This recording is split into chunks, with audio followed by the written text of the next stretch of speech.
So right dito ako sa airport, naantay ko yung mother ni Aisha. So pag pupunta na kayo dito sa Winnipeg, isa lang ang airport dito at ito yung itsura. Diyan ka lang din po bababa dito sa escalator niyan or dito sa stairs kapag ang destination mo ay sa Winnipeg. Meron pa diyang hug rug para sa mga bagong dating, yan, at least alam mo na itsura.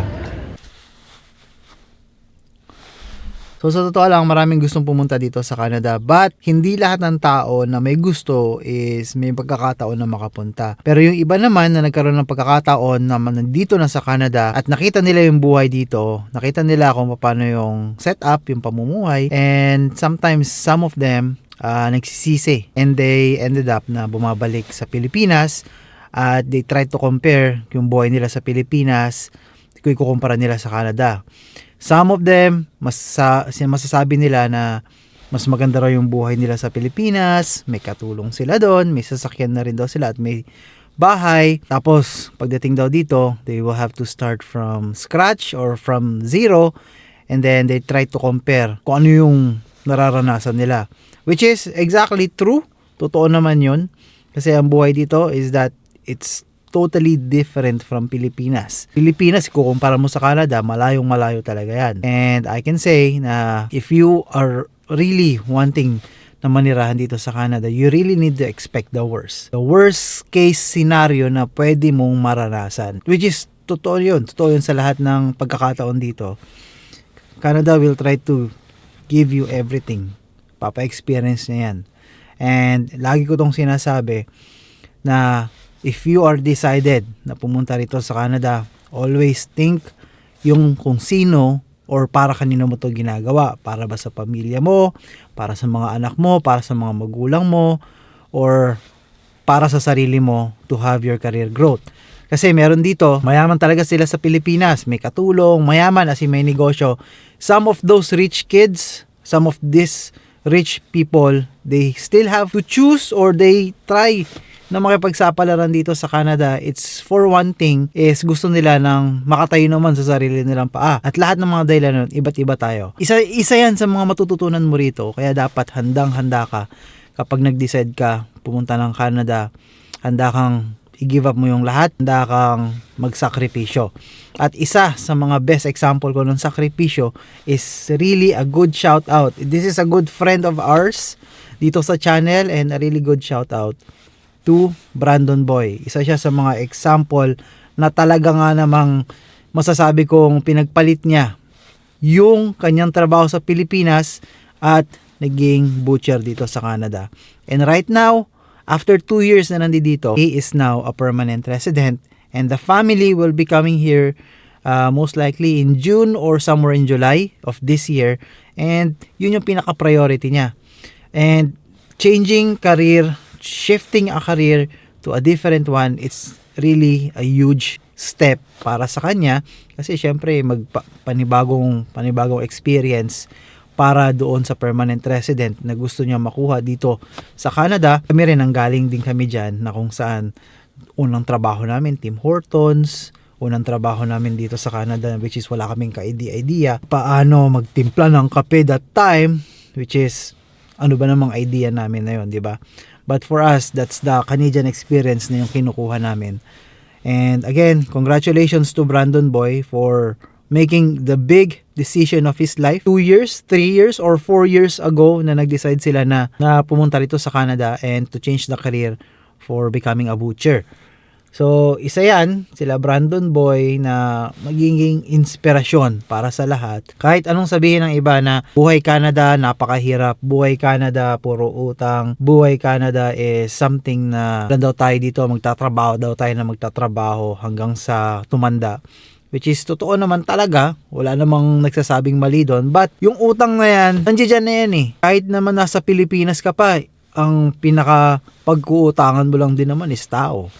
But the opportunity, equal ba siya? Diba? Hindi. Only few people can afford credit card sa Pilipinas. Dito yung credit card, ikaw mismo ang magpapaganda niyan. Ikaw mismo ang hahawak niya ng sayo na iyan yung magiging credit history mo. We already explained what credit history is. So, kayo ang bahalang magde-decide ng kung anong klaseng buhay ang gusto mo dito sa Canada. Kung gusto mo umutang at hindi ka marunong magbayad, nasa sa inyo yun. Or try to work on your credit card para mas marami pang utang or may ipautang sa iyo ang Canada or ang mga bangko dito. Kasi sa totoo lang, kung ikukumpara mo yan sa Pilipinas, yung mga utang na yan, ang hirap mangutang sa Pilipinas, lalo na sa mga tao. Sa mga taong kakilala mo, na kung saan maraming masasabi, diba? Maraming silang sasabihin sa iyo kung ano-ano, tapos minsan hahantingin ka pa ng mga yan dahil pinagkakautangan. But dito, walang pakialam yung mga ganyan. Dahil ang pagkakautangan mo is yung mismong bangko at ang maniningil sa iyo is mismong bangko at hindi ka makakatakas dito sa Canada sa mga ganyan. Kaya try to really learn.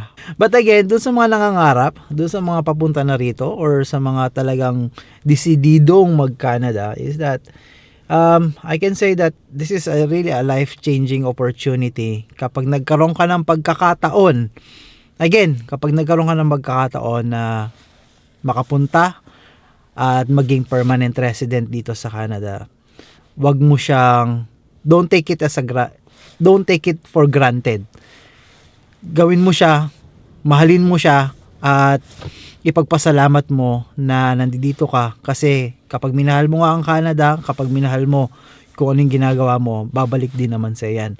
Marami din ako mga kakilala, mga student na hindi naging successful dito sa Canada. May mga permanent resident na bumalik sa Pilipinas. It's because they have their own priorities. Yung mga student, they wasn't expecting na ganun yung magiging buhay nila.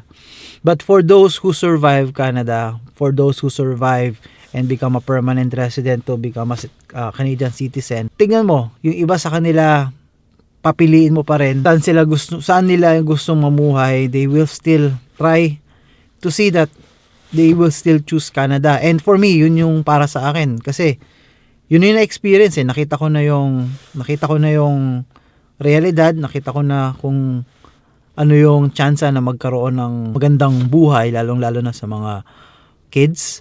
And that's it. If papipiliin ako, if i-rewind ako ulit, opportunity-wise, I will still choose Canada kumpara sa Pilipinas. Sa Pilipinas, masarap tumira, magandang tumira, maganda ang pamumuhay mo ron kung may pera ka, kung may negosyo ka at kung mayaman ka. Pero kung gusto mo lang naman ng simpleng buhay at gusto mo nang makakain ka ng 3 beses sa isang araw, makuha mo yung gusto mo and makasurvive ka araw-araw, ay dito na lang ako sa Canada. Simple lang, kung simpleng buhay lang din naman. Dito na lang din. Dahil dito talaga, simple lang talaga. I will repeat, simple lang ang buhay dito if ikaw ay kontento sa mga bagay-bagay. Kasi sa totoo lang, kahit sa Pilipinas, kahit simple ang buhay, napakahirap pa rin eh. Tama? Mahirap pa rin ang buhay sa Pilipinas kahit simple lang ang gusto mo.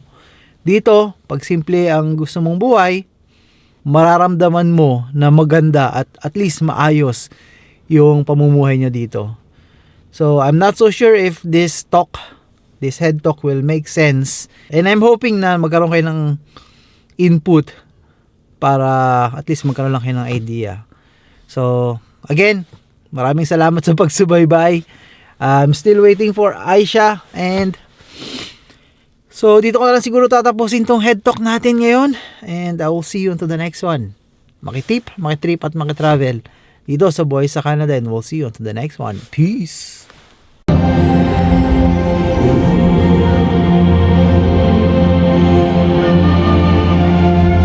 Third rule. No one's interested in your feelings. See you on the other side.